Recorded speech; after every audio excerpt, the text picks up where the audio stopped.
Hey there, fish gangsters, YouTube viewers, and fellow wet-armed warriors.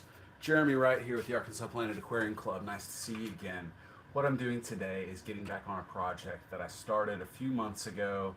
I adopted or purchased this used 55-gallon tank from my buddy Twan. He had set it out of his fish room. It had a broken top frame. Most of you would call that a rim. It's actually a frame. He purchased them as aquarium frames. And what that does is keeps, especially there's a center bow that goes across the middle of the tank, and that keeps the glass from being pushed apart by water pressure. And there's a significant amount of water pressure. That water pressure is due to the height of the water column, not the overall volume. So I have already, as you can see, removed the old frame. That's a task unto itself. I have scraped the old silicone out. I have cleaned it with acetone and taped the tank, getting it ready for some new GE 100% silicone. This is what I would recommend, clear 100% silicone. And basically what I'm going to do is go through and reseal this just like I would refurbish any other tank. But then along the trailing into that, we're going to go along the top, squirt some silicone out, squish the new, it's actually a two-piece top frame, which was a little bit less expensive, mainly a whole lot less expensive to ship from, let's see, Michigan, Minnesota. Thanks for joining. I'll get to comments in a little bit, but right now I'm about to get my hands sticky. So thanks for joining, and boom, here we go. So this is actually going to go really fast. One side done, two corners done, three corners, 3.5, four corners, 5, 6, 7, and 8. Now granted, I already did everything that takes a long time, so that's just where we got with the quickness from this stuff. But let's see, I'm going to set this aside. Always release the pressure on your caulk gun after getting to a point like that. I'm just going to wipe the last with my finger. Gloved finger, I should add. I like using nitrile gloves. I work on cars pretty frequently, and I became fond of nitrile gloves years ago. So, using that gloved finger, we just start in any old corner and wipe towards yourself, not away from yourself. Try to push that silicone all the way up to the taped edge. Now, on the bottom, it matters a lot less than on the vertical corners, which you'll be able to see. The other corners you won't ever be able to see, doesn't really matter. Even though this is a used tank, I want it to look good, right? And essentially, that's the only reason that we use the blue painter's tape, is to make the silicone lines look good. And they will. This will look like a factory made tank. As soon as I pull the blue tape,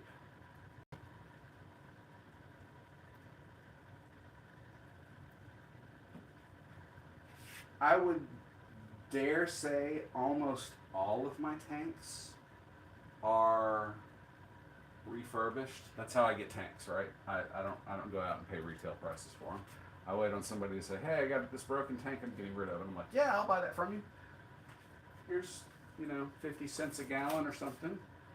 As long as it doesn't have broken glass. If it has broken glass, I'm not going to give 50 cents a gallon for a tank that I still have to refurbish. But I'll still buy it.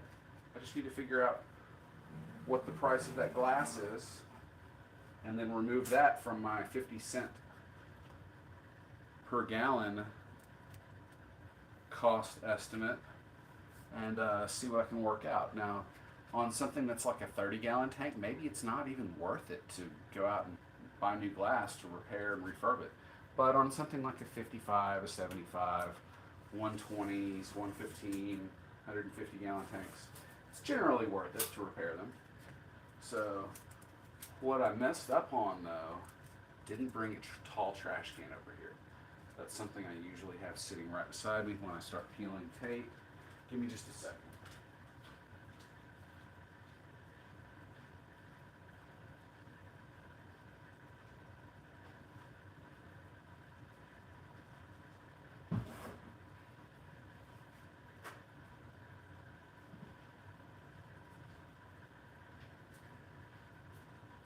Now, we has a tall trash can and paper towels. So set the paper towels aside because I don't want this stuff on my fingers. Silicone, I mean, you can get it off. Acetone will remove it.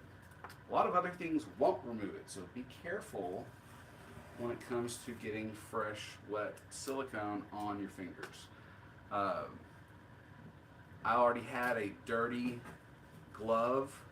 My index finger on the glove was covered in silicone, and I don't want to be transferring that over to other stuff. But I have to be a little bit careful now because I don't want to stick my fingers in the wet silicone. I think I just did, actually. Whatever. I'm still going to be careful. But as I pull this, we're going to have a nice crisp line everywhere there was blue tape. Obviously, just like painting the car, we want crisp, nice lines. And it'll be a wham-bam thing.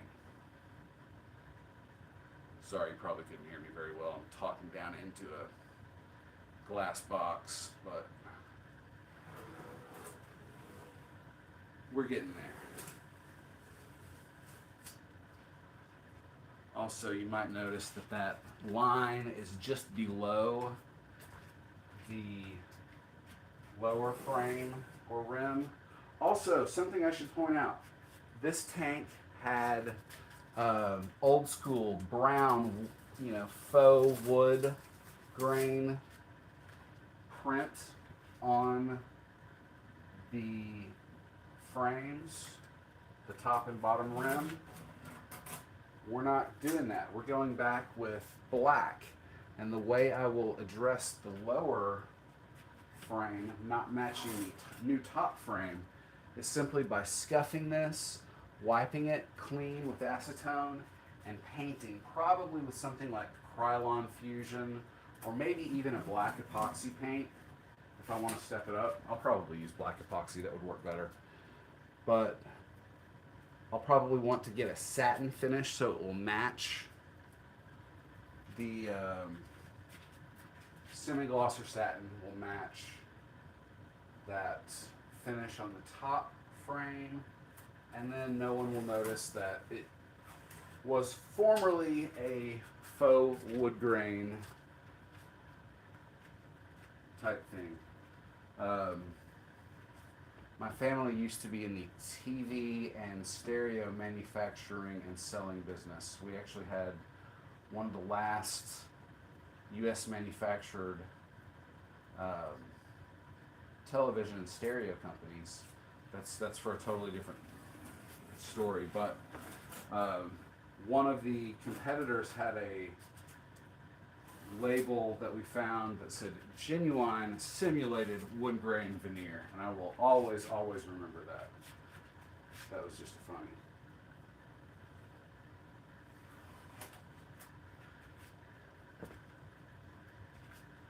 So I've got 2 more pieces of tape to peel just off the bottom here, and then we're going to move on to squirting silicone onto the upper edges of the glass for this top frame.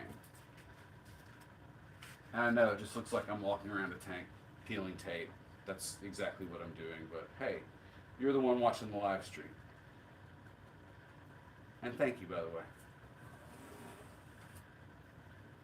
So, now that I've got that, I noticed a couple of places where, thanks, I'll get to comments in just a bit. It'll probably take me until I'm done with this before I can reply.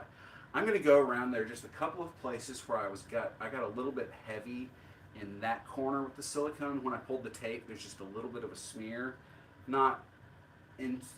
It's not really a smear. It's sort of like when you pull it up and it makes a little bit of a tail. So I'm going to stick my finger in there and lay that tail down so it doesn't come up. And there's also one right here. Done. Done. And that's actually not normal. I got a little sloppy with that while I was talking. And done. So it's almost time to grab the caulk gun again, go around the top. And again, I've already cleaned this. It's been cleaned numerous times, but it has been sitting here for at least 3 weeks since the last time I wiped it with acetone. That's fine, however, because I know there haven't been any oil residues laid into this. So I'm just laying a bead of clear silicone directly on the top of the glass.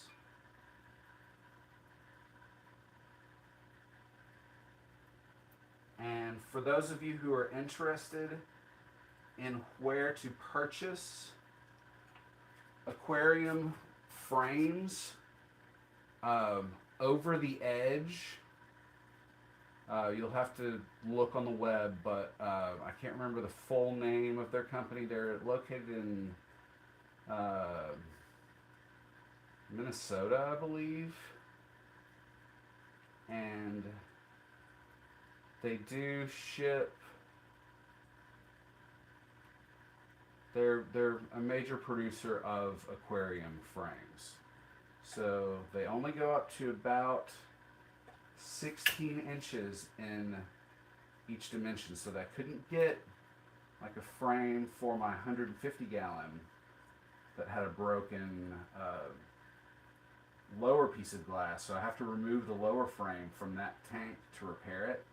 And I haven't yet found a supplier who makes large enough, or who will sell me a frame large enough to go on that. So I may just have to like get some angle aluminum, weld it up myself, and polish it down, paint it, anodize it, something like that.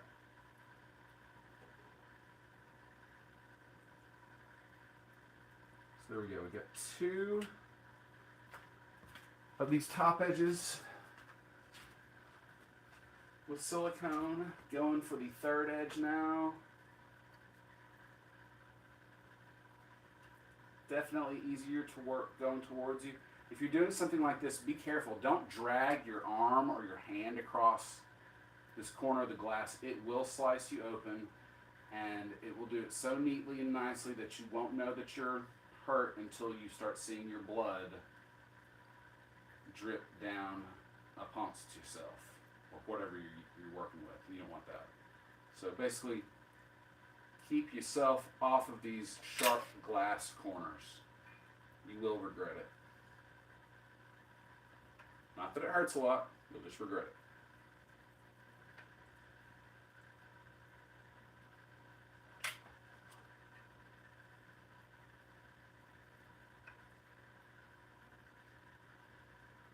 Incidentally, this particular tank was the hardest top frame I have ever removed. I had to beat on it and beat on it and beat on it, and then I gave up beating on it. Normally the way you do this is you take a block of wood and set it down under the rim and beat upwards with a hammer. So I've now finished with this, release the pressure on the silicone again. We're going to give it a wipe with a paper towel and simply squish down the top frames into place. And again, this is a 2-piece top frame. I've never used a 2-piece. I have no doubt it's going to work great,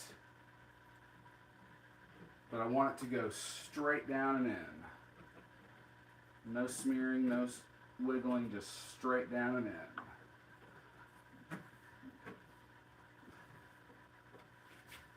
it look fine.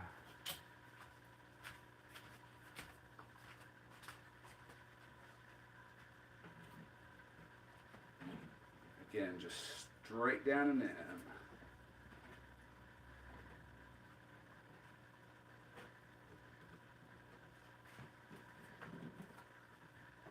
Nice firm push all around. We're done. Thanks for watching. So the next thing I'll be doing to this tank is actually I'm going to give it 48 hours to cure. Gas off, let the silicone set up, and let's go around and get a close-up look at some of these corners now that they have been freshly redone. So you can see essentially that's like a factory edge. Now look at that little chip there. So this tank won't bring as many dollars as some that I've redone because it's got some chipses. I think there was a chip back here in the glass somewhere. Oh yeah, right there, top. But all the same, pretty nice looking tank. Thanks for the comments, Greg. Appreciate you, bud. This is the next thing. So after we've gone 48 hours and let the silicone cure, I'm going to do a water test. We'll make sure it actually holds water because, you know, if it doesn't hold water, we got to redo it. When you're doing a water test, it needs to sit for like 48 or 72 hours on a level, solid surface, so it's fully supported, not like something like this where the edges are hanging off into space. After I know it holds water, I'll go back and paint this black. Everything should be good. Otherwise, I think we're at the end of this video. So I appreciate you guys watching, and I'll catch you soon. Later, guys.